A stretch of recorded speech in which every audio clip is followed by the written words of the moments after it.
there will be benefits to the whole city. I don't care what Hollywood thinks we should look like. I certainly don't care what the fashion magazines think. This isn't about squeezing into a size 2 dress or a size 30 waist. Toledo, you look beautiful just the way you are. This isn't about looks. This is about health. And the benefit of this program is that we're going to be healthier. And when you're healthier, you will enjoy your life more. There's a great quote from President Kennedy, who said, "It's not how many years are in your life, it's how much life is in your years." This initiative is going to give us more years in our, more life in our years.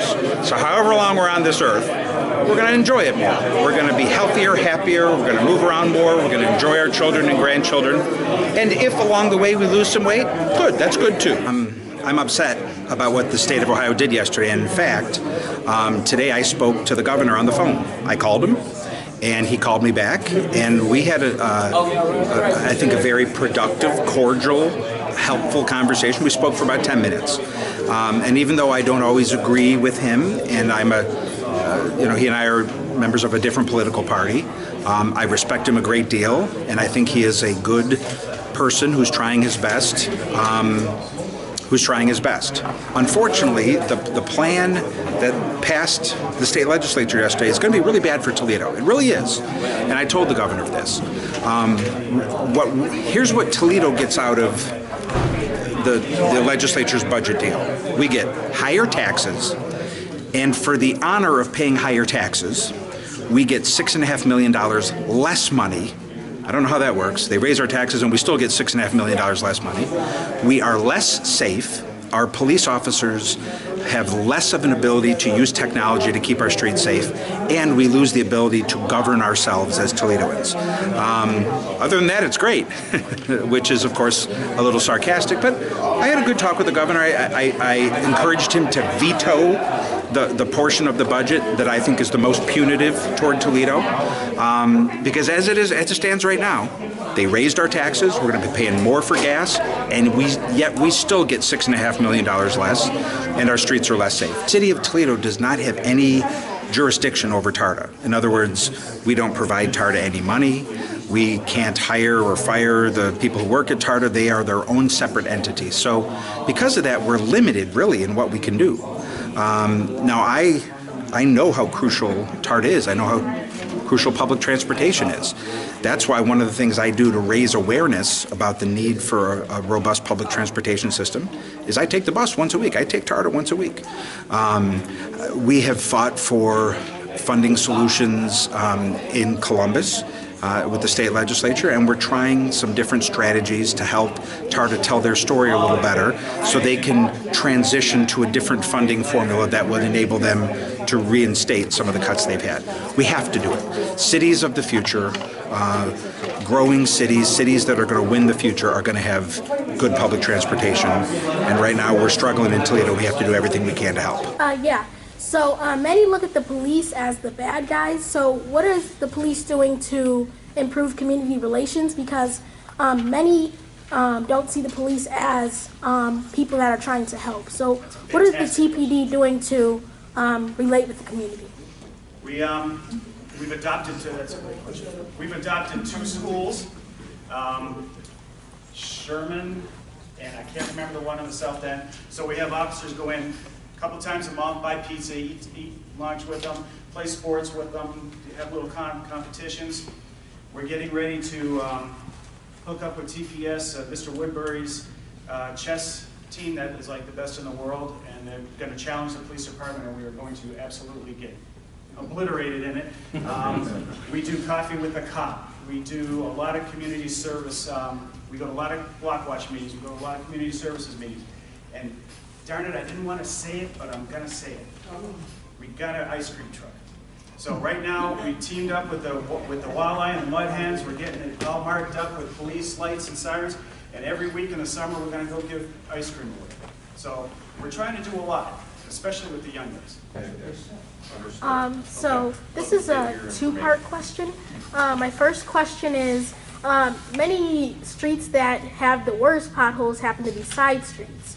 And so what is the city doing for side streets? Because the material that's put in there, it's easily back out of it because people hit it when it's not finished settling in. So what different materials could streets, bridges, and harbors invest in to fix that problem of when people hit it and then it comes out again and then people have to come back and do it again? The struggle with potholes for us is the winter time when only cold patch is available to us. And you could get the best of cold patch that you can buy, that money can buy. But if it's too cold, that stuff's not going to set up. If the pavement's too cold, it's not going to stick to it. So we're doing the best that we can with that material. Plus, we've also purchased new machines that use a tar liquid and blends it in with the stone to help stick to that pavement. So we try to get those out a lot more in the winter months because of the way that our cold patch is. We've also tried with our cold patch to put it in hot boxes and heat it up to maybe 100 degrees to keep it pliable. But again, when we had those really rough cold days, nothing really seemed to help us, and we were just kind of chasing ourselves to the same holes. But we actually got an asphalt plant, a hot asphalt plant, open early this season, and we've been putting a lot more of that material out. Fire department, Jaden might have a question for the fire. Yeah, my question involves the recent increase of arson. So, what is how does the fire department handle cases of arson? Here's what I like about Jaden, and by the way, I have learned his name is Jaden. I didn't know this when I walked in here today. But not only does he come, not only is there a certain gumption that he has, he actually must pay attention. Because Chief Kral was the one who said that there was an increase in arsons, and he was listening, so.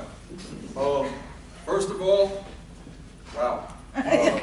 You're lucky he's not over, he'd be running. I know. Come here first, thank you very much. We actually partner, Toledo Fire partners with Toledo Police with our arson unit. We have our own arson investigators that are firefighters who are actually police officers and arson investigators, but they actually partner with Toledo police officers who are arson investigators. And that partnership formed several years ago because of some of the increases in the arsons and our inability to address some of those investigations alone as a fire department. So we partnered with the police to do that, and actually between 2017 and 2019, there has been only, it's not even a full, I don't even know if it's a full percentage decrease in the number of what we call incendiary fires, meaning somebody purposely set it. That doesn't necessarily mean it's like an aggravated arson, it just means somebody purposely set the fire. There's about a percentage decrease in the number of arrests that we have had to make for those particular types of fires. But that partnership with TPD and Toledo Fire has enabled us to be more efficient and effective with how we investigate those. Also, It's a two-part question. it's a two-part question. And also, many people in our area have had to deal with arson. And one thing that is commonly said is the state fire marshal is investigating. So how does the local fire department collaborate with the fire marshal in investigating these fires? How old are you? 11. Fifth grade. You just say collaborate. I know. First of all, with the state fire marshal was an available resource for us, but we don't use them all the time unless it is a large dollar loss incident or fatality. Other than that, we handle our own investigations between TPD and TFRD. Okay. So they are a resource for us, but we don't have to use them all the time unless we need their resources. Question, I don't want any questions from Jaden. Here's a two-part. My first one is recently, well, not recently, but all the time, people are coming to, instead of your department, they're coming to the news investigative unit because people have these nuisance homes and they keep speaking with people of your department, but they say they're not getting answers. Okay. So there are many homes that have nuisance, so rats, mold, bugs, and people are complaining about this because it gets in their houses and it's a health hazard. So what is your department doing to stop this from happening and better reach out to those people who are experiencing this issue? So quality of life standards are identified in municipal codes that everyone has a right to live in a certain way in their property.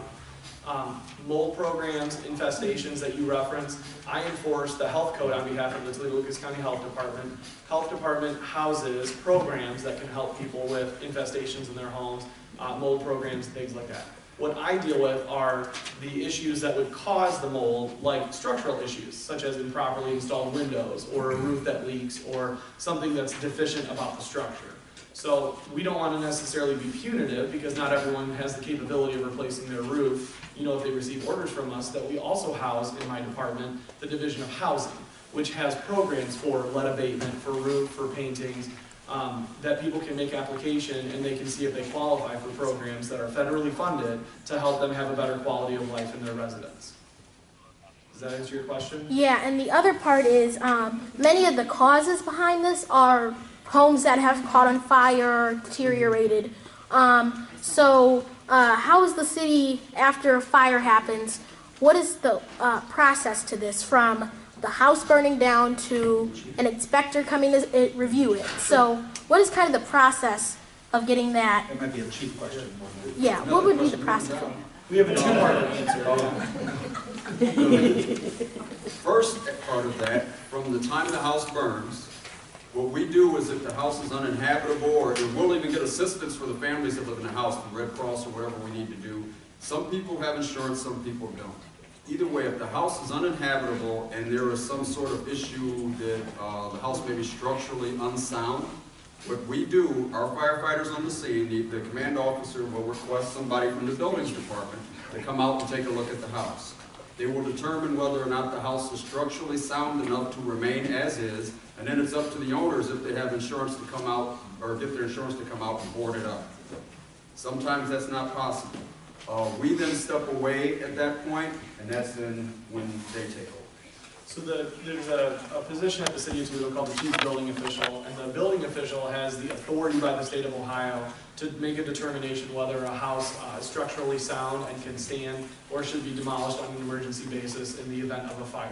If an emergency demolition occurs, the following business day, code enforcement receives a packet that houses that declaration order, and then we process the work internally to then get that debris removed. We have a target date between 30 to 45 days after the fire event. However, that could remain a little bit longer because of arson investigations, the escrow deposit, or environmental contaminants. We also have to abide by the EPA's regulations. So once we're done with clearing the pile, we call it demo prep work, we clear the pile, we send it to Jeremy's crews for scheduling, and then Jeremy's crews at streets actually go out and physically pick up the debris. Thank you.